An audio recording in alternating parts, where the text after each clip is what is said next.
Good afternoon, and I'm joined here today by our Chief of Detectives and the Police Commissioner and Chief of Department because we have a strong person of interest in the shooting that shook our city last week. CEO Brian Thompson of UnitedHealthcare was the victim of a senseless act of violence. Our officers have been working around the clock. Many of them did not go home to pursue this individual. It was crucial that we were able to remove him off the streets of America, and we were going to seek him out no matter where he was at the time. And so this is a strong person of interest. The police commissioner and chief of detectives will go over where we are right now in the investigation. He matches the description of the identification we've been looking for. He's also in possession of several items that we believe will connect him to this incident. How did we do it? Good old-fashioned police work. The chief of detectives and the police commissioner made the decision to release as much of a photo that we had at the time. We sent it across the country, and someone, a McDonald's employee, did something we ask every American to do. If you see something, say something, but most importantly, do something. And they did. And because of that, we believe we have a strong person of interest to deal with this case. I want to now turn it over to the Police Commissioner of the City of New York, Commissioner Tisch.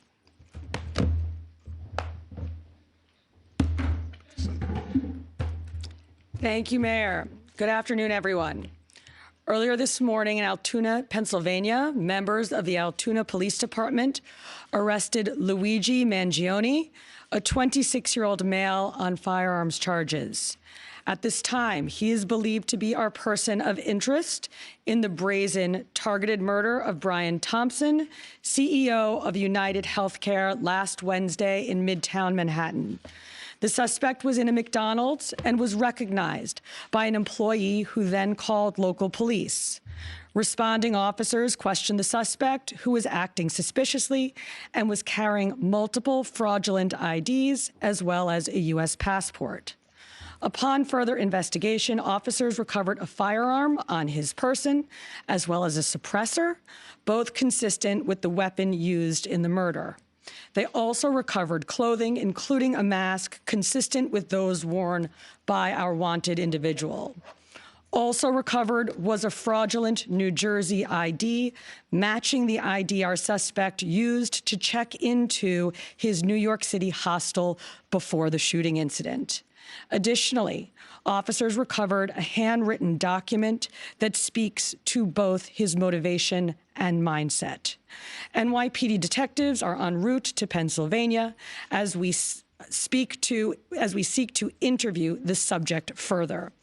This apprehension is thanks to the tireless work of the greatest detectives in the world, and of course, the strong relationships we have with our local law enforcement partners. On every level, local, state, and federal, we all serve the same public safety mission. And this case, which captured the attention of an entire nation, is another example of how connected we are and how important it is to work together, share information, and pursue every lead. For just over 5 days, our NYPD investigators combed through thousands of hours of video, followed up on hundreds of tips, and processed every bit of forensic evidence, DNA, fingerprints, IP addresses, and so much more to tighten the net. We deployed drones, canine units, and scuba divers. We leveraged the domain awareness system, Argus cameras, and conducted aviation canvasses. And our detectives also went door to door, interviewing potential witnesses and doing the good old-fashioned police work that our investigators are famous for. This combination of old school detective work and new age technology is what led to this result today. And we must also acknowledge the instrumental role the media and the public played in this case. The images that we shared with the public were spread far and wide, and the tips we received led to the recovery of crucial evidence. We should never underestimate the power of the public to be our eyes and our ears in these investigations. This is the third time in 3 weeks that a member of the public has seen something and said something and done something that led to a high-profile arrest. The triple stabbing homicide in Manhattan, the gunpoint robberies in Queens during which an NYPD officer was shot, and now this. Now, the case will continue through the criminal justice process, and while we are proud of today's accomplishment, we must, of course, remember that a family is in mourning. I want to again extend my sympathies to Brian's family, his co-workers, and all who knew him. Finally, I want to thank the women and men of the NYPD, especially our Detective Bureau personnel, with a strong assist from our intelligence analysts. We also thank the SAC of the FBI's Criminal Investigative Division, Leslie Rodriguez-Bekshies. And I want to commend the staff of the Manhattan DA's office, and especially DA Alvin Bragg. He has been working with us 24/7 on this case, and I am incredibly grateful for his partnership. I'll now pass it along to our great Chief of Detectives, Joe Kenny, who will provide additional information. Chief. Thank you, Commissioner. Good afternoon. As the Commissioner stated earlier, a male was taken into custody today in Altoona, Pennsylvania this morning. He has been identified as Luigi Nicholas Mangione. He's a male, 26 years old. He was born and raised in Maryland. We know he has ties to San Francisco, California, and his last known address was Honolulu, Hawaii. He has no prior arrest history in New York. Members of the NYPD Detective Bureau are currently traveling to Pennsylvania with members of the Manhattan District Attorney's Office to interview this subject.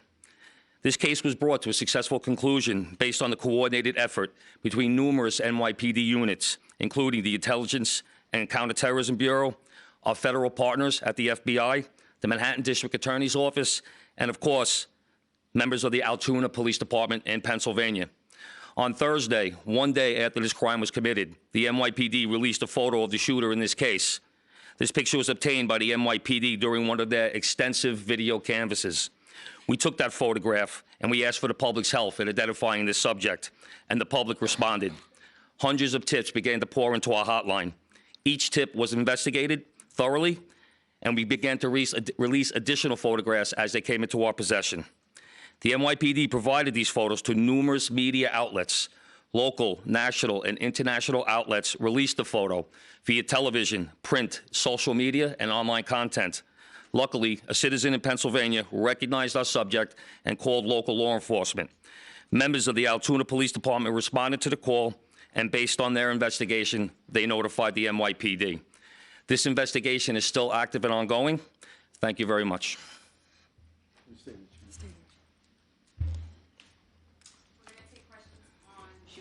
And then we'll... Mark? I had a couple of questions about the document that he was found in possession with. Can you go a little bit more in depth about those motivations that you mentioned? Was that CEO specifically named in that document? Was there anything more about him wanting to go after others? And also in that document, was there any indication that explains us how the level of detail that he went into killing him? Like, is there anything? Like I said, that document is currently in the possession of the Altoona Police Department as part of their investigation. But just from briefly speaking with them, we don't think that there's any specific threats to other people mentioned in that document. But it does seem that he has some ill will toward corporate America. Over here, sir. MJ? Chief, was the suspect wearing a mask at the time he was spotted in McDonald's? And also, criminal cases often have a linchpin.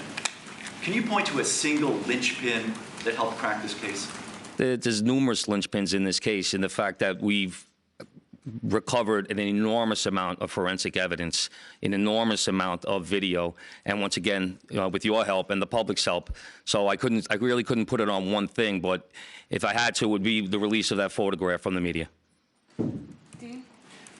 You said he had a passport on him. Do you believe he was trying to flee the country? And also, are you still looking for any evidence in Central Park in regards to the bike?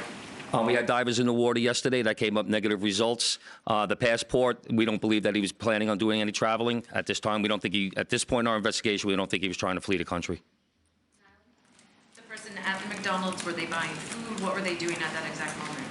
He was an employee at the McDonald's. Right. But what was the suspect doing? He was sitting there eating. Will the suspect be brought back to New York and charged here, and when? We're going to have to work that out with the Manhattan District Attorney's Office in Altoona, Pennsylvania. He's going to be facing gun charges there, and at some point we'll work out through extradition to bring him back to New York to face charges here, working with the Manhattan District Attorney's Office. Anita? Hi, Anita from the New York Post. I was just hoping to get more details on the capture itself. Did he put up a fight? Did he say anything to cops? And we've also reported that he published online anti-health care industry rantings. Can you share with us some of the services that he posted on? We're still working through his social media. We're going to do a complete scrub of that. Preliminarily, like I said, he seems that he has some ill will toward corporate America, but that will all come out as part of our investigation. We're not done here. We're still going to be putting this together. We're still going to be working very hard to bring this to a successful conclusion. And the capture itself, did he put up a fight? Did he say anything to police? I don't have that information. Oh, sorry. Can you elaborate on how he got there, the path he took from Port Authority and on the George Washington Bridge to Altoona, PA? Same thing. This just happened this morning. We'll be working, backtracking his steps from New York to Altoona, Pennsylvania. I was going to ask if we knew anything, if he took a bus to Philadelphia first and then somehow got to Altoona. But We're still working on that. We're still working through that. Brittany? Is there any indication that anybody else was helping him from the inside, as far as tracking the CEO's movements? Once again, we're still working this investigation very hard. It's not at its conclusion yet. That could come out during our investigation, but as of right now, we have no indication that that took place. Chief, did he have any weapons or anything like that with him when he was arrested? He was in possession of a ghost gun that had the capability of firing a 9mm round and a suppressor. Can you get into a little bit about the technical aspects of the investigation? I know you deployed an unprecedented amount of technology.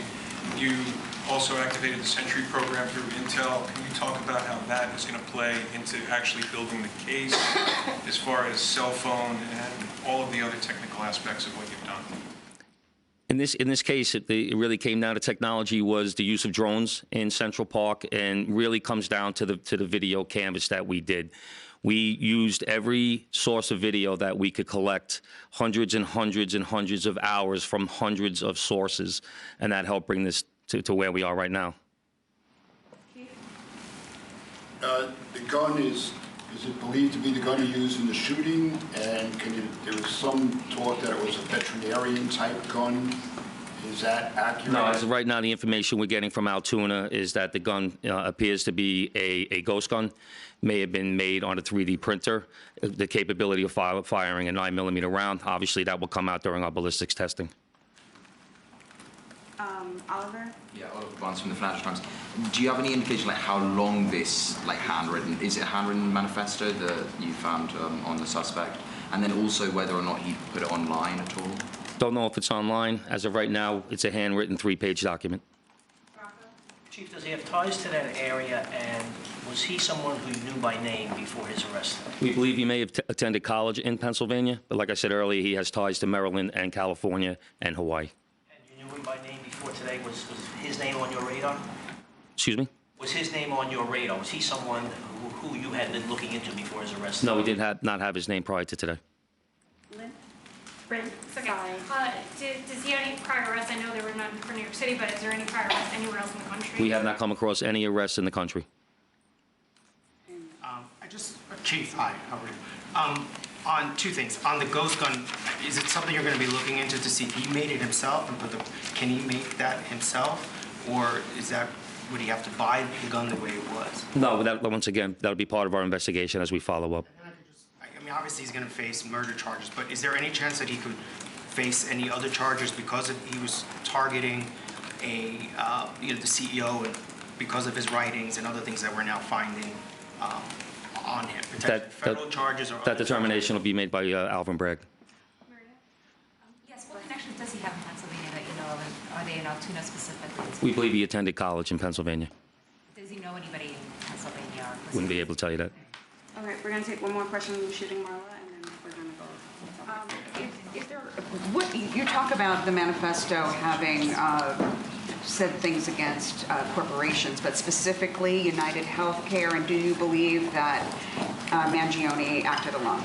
We believe at this point, our investigation is leaning toward he was acting alone. So, like I stated earlier, we're still working through the investigation. We're not stopping today. And as far as the manifesto, like I said, I don't have the complete details of that. It's in the possession of the Altoona Police Department. We're gonna shift to opt-out. Yep. Good job, Chief. Commissioner, Chief Mangione.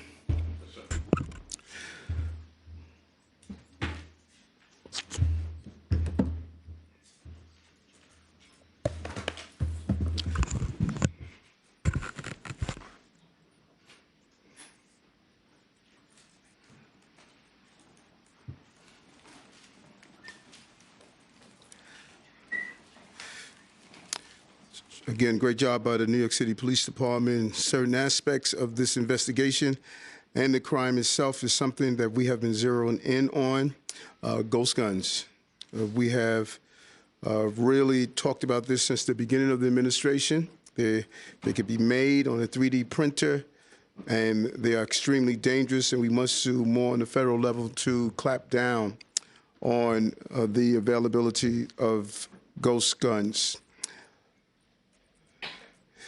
And it just really leads into just the top headers of what we did last week and what we're doing this week. This week is all about public safety. Public safety, I've stated over and over again, is a prerequisite to our prosperity, and we're going to continue to make this city a safe city. It's the safest big city in America, but anytime you have a crime of this magnitude, it shocks us, and it really has a major impact on the perception of crime in this city. This crime has continued to go down.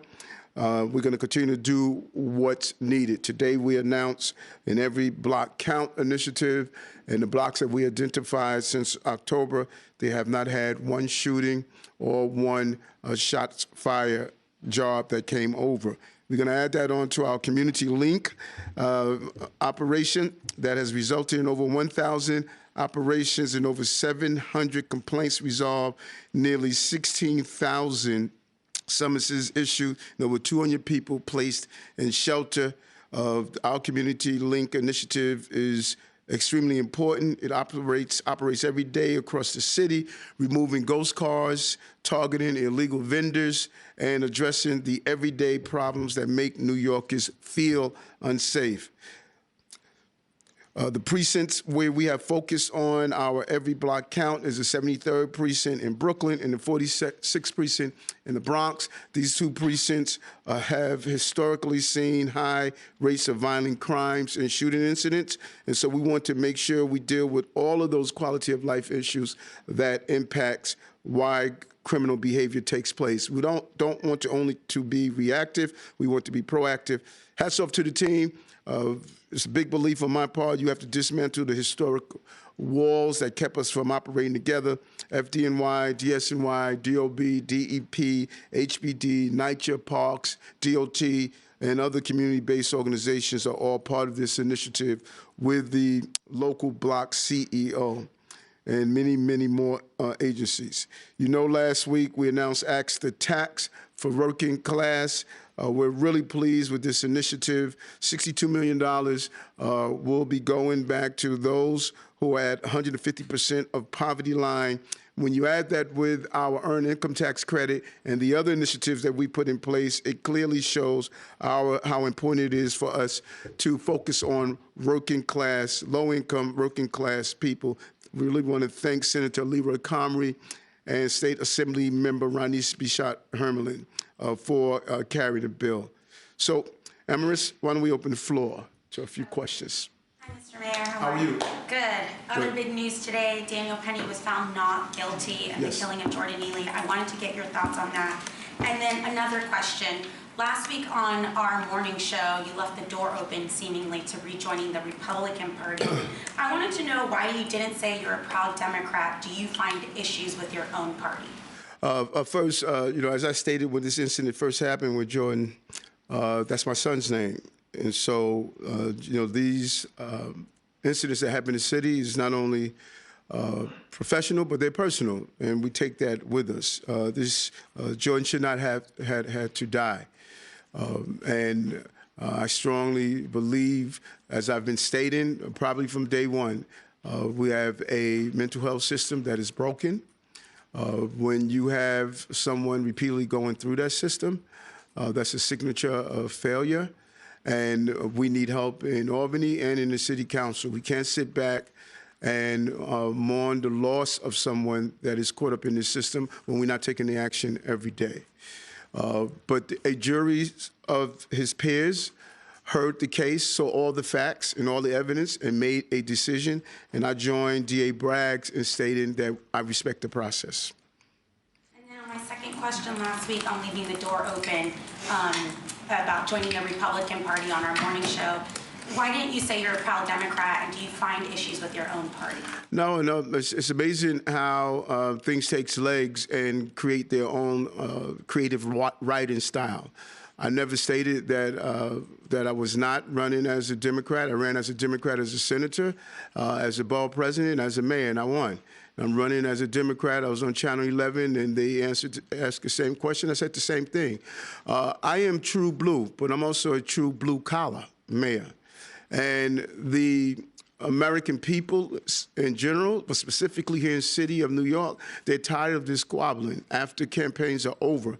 I don't think anything is more infuriating than while you are dealing with everyday crisis, people are having an intellectual conversation of parties. When I took office as a police officer and as an elected official, I pledged allegiance to the United States of America.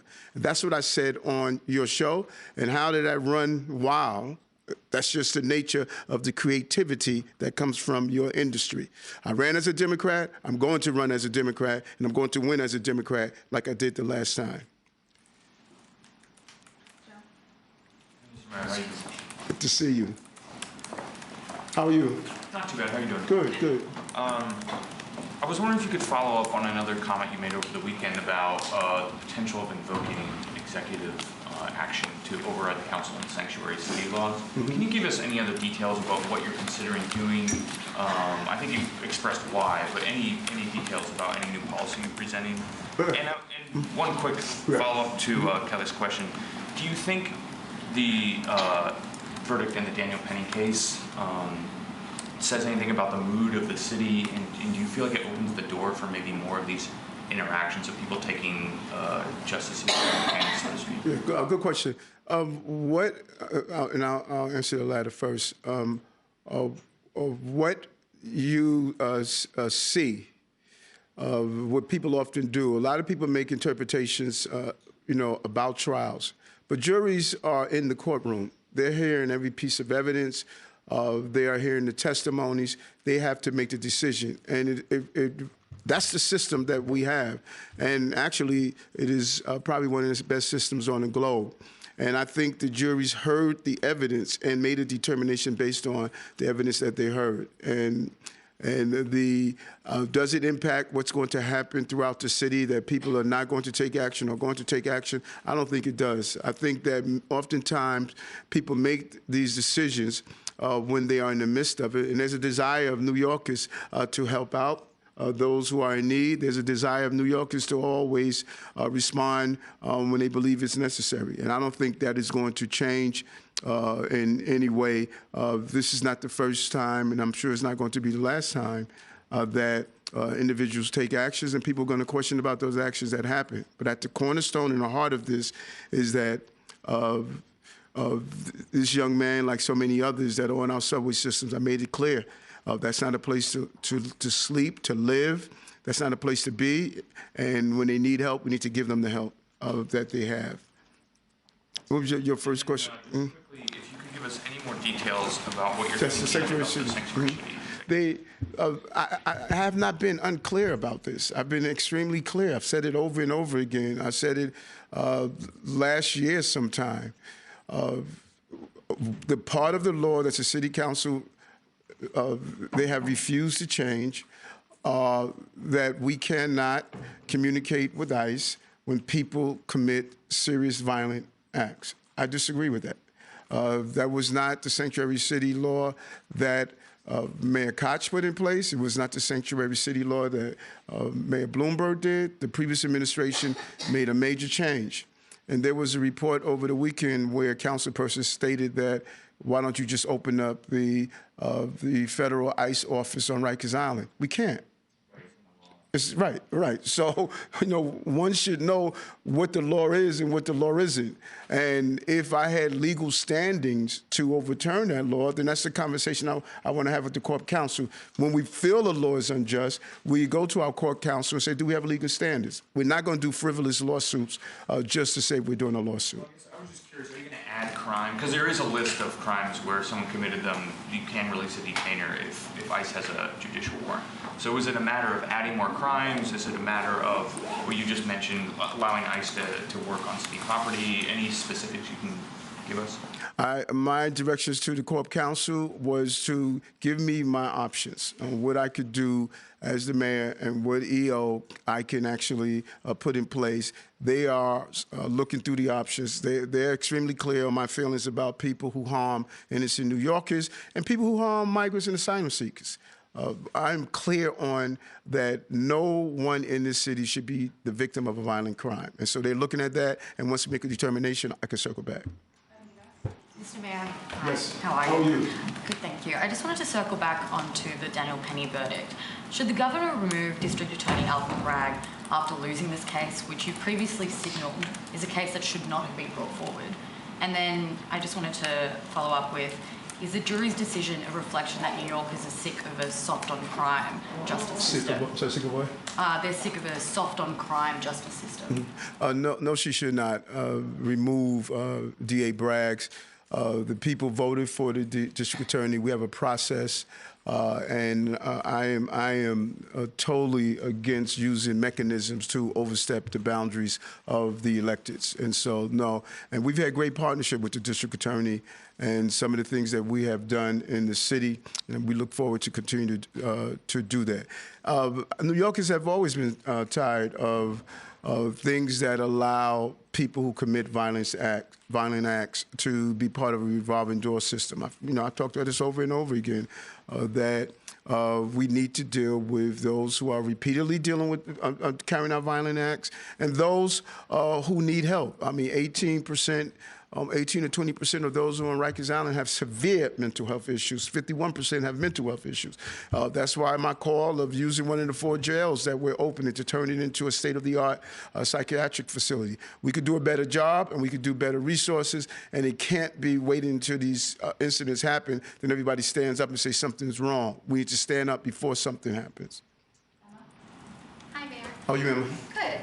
When you meet with Tom Homan this week, are you planning to talk with him about migrants who are living in the shelter system? And do you plan to express anything to him about the threats of deportation, about your concerns about people who are here who are law-abiding? We're going to have a host of conversations, but at the root of my conversation is how do we secure our border. I want to share some of my strategies. We need a real decompression strategy. It's important to go after those who are committing serious crimes, particularly those dangerous gangs that have come from Venezuela, and now we're finding them on the streets of our country. And I'm interested to hear his ideas on how we're going to go about that, and I'm excited about the conversation. Thank you, Mr. Mayor. On the Daniel Penny verdict, too, I understand you're saying you respect the process. I'm just wondering if you think this is the right verdict. You said last week that you wanted the jury to reach the right verdict. You also said last week that Mr. Penny did, quote, what we should have done as a city in his interaction with Jordan Neely. I'm just wondering if you can elaborate a little bit on what you meant by that on a totally different issue. There was a mayoral forum over the weekend specifically about housing, where 3 candidates committed to quote-unquote freezing the rent, more or less directing the rent guidelines board to not do an increase next year. Is that something you would support, and if not, why? And on these mayoral forums, you didn't show up to this one. Are you going to show up to any of these, or why do you keep skipping? Yeah, first, do I think it's the right verdict or the wrong verdict? The jury made their decision. I respect, like the DA, I respect the process. And that was the process. And what I was saying about we should have been standing up for those passengers. That's what we should have done for the city. And standing up for those passengers mean address the mental health crisis we have in the city, and not just wait until incidents like this happen. And determination of him that he stood up, rightfully or wrongfully, that came in front of a jury of his peers. What was your second question? The mayoral forum over the weekend. Yeah, we got many forums that are going to take place, and you know what I've learned when I was campaigning. A lot of people talk about the ideas of what they can do, what they want to do. One thing no one can say, I did it. All the things that I said, for the most part, that I was going to do, from dyslexia screening to reducing tax on low-income New Yorkers to bringing down crimes to high-speed broadband for NYCHA residents to investing in foster care children to do tax incentives for low-income New Yorkers to turn around the unemployment rate. I can give you the whole list. So what they're doing is wishful thinking.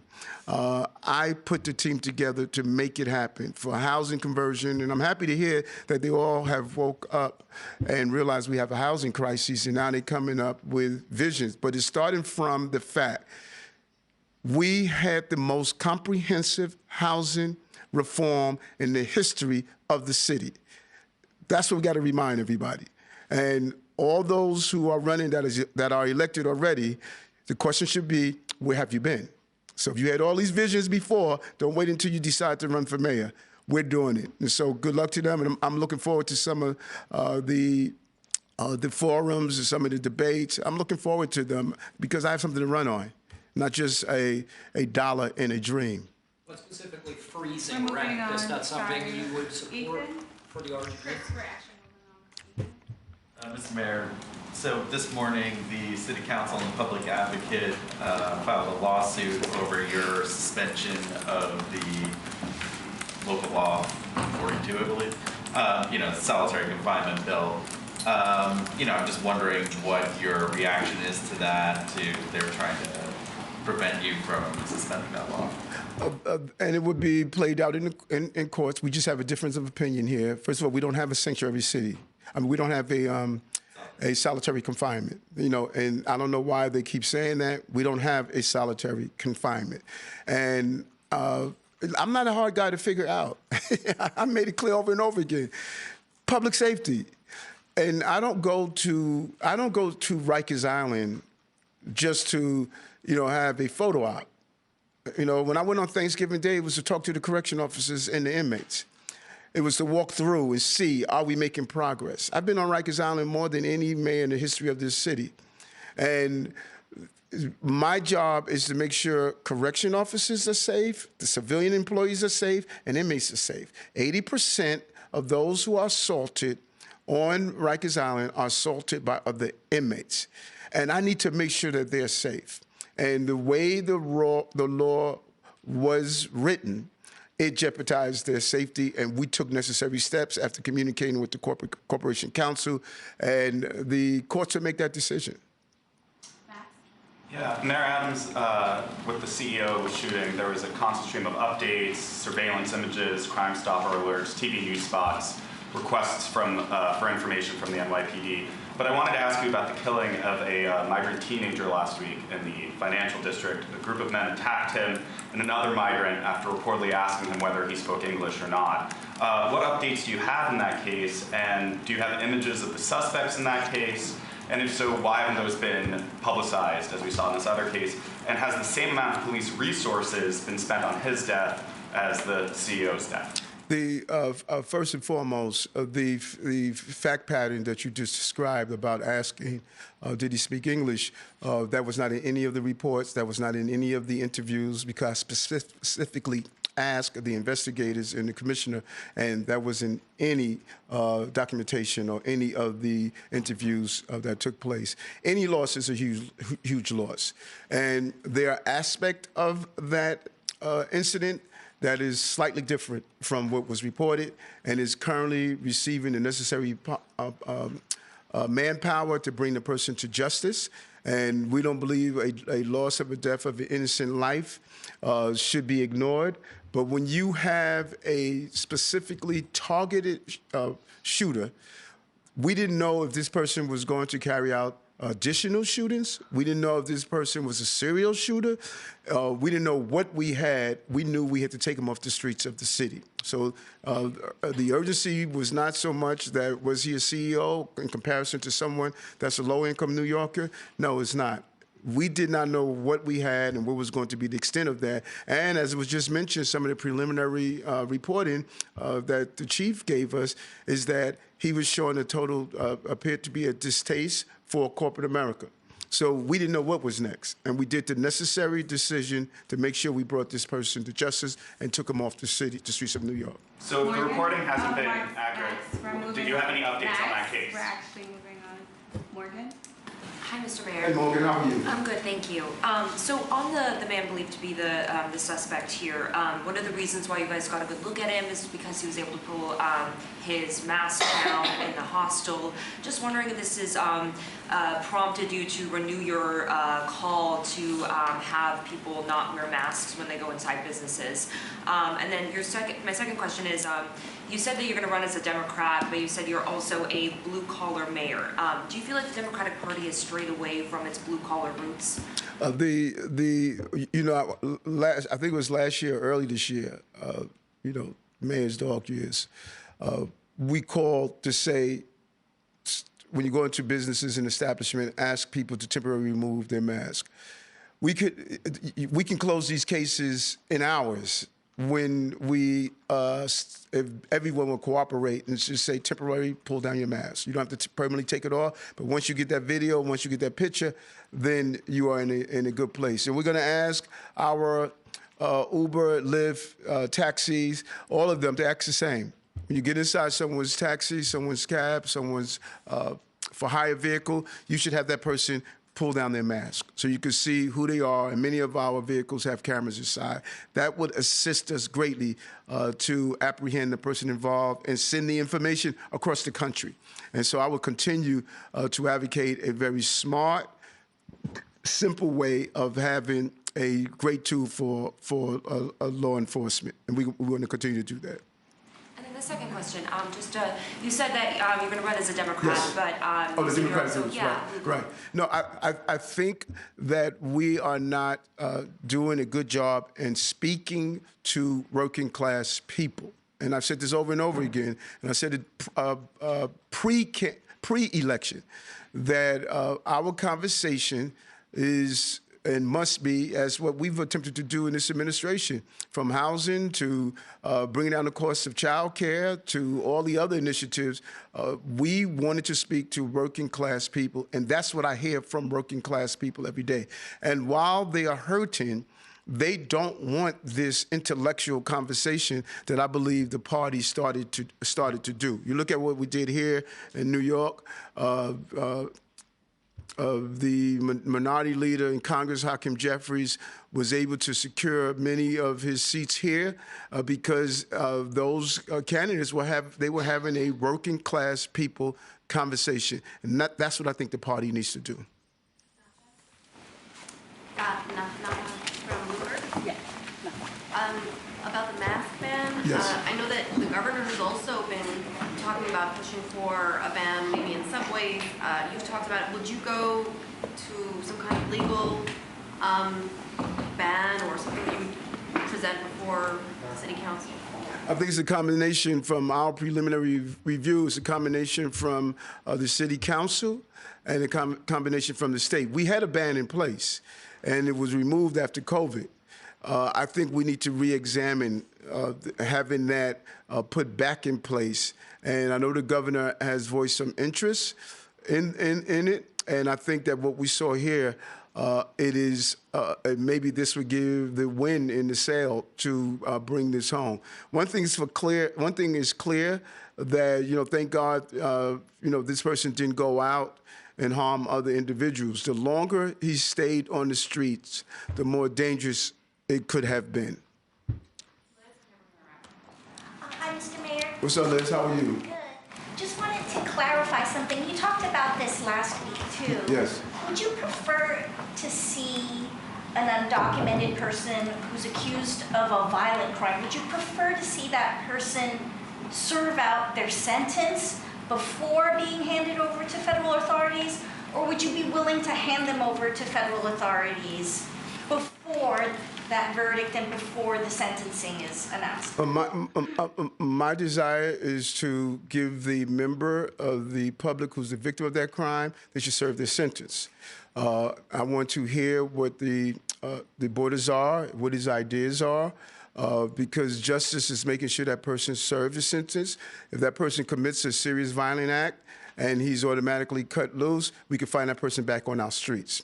And you can find that person, not every country will make sure that person serves out his time. If there's a way to have an agreement that they serve out their time in that country, I can live with that. But I think a family member who lost a loved one, who was viciously assaulted, who was harmed in serious ways, particularly our 7 major crimes, they should get some sort of justice. And many of our borders in other countries lax in ensuring that that person does not come back into our city. Nothing would be more horrific that a person commits a serious crime and that person is immediately released without serving that time, and that family is not receiving any justice, and they come back on our streets. That's why we have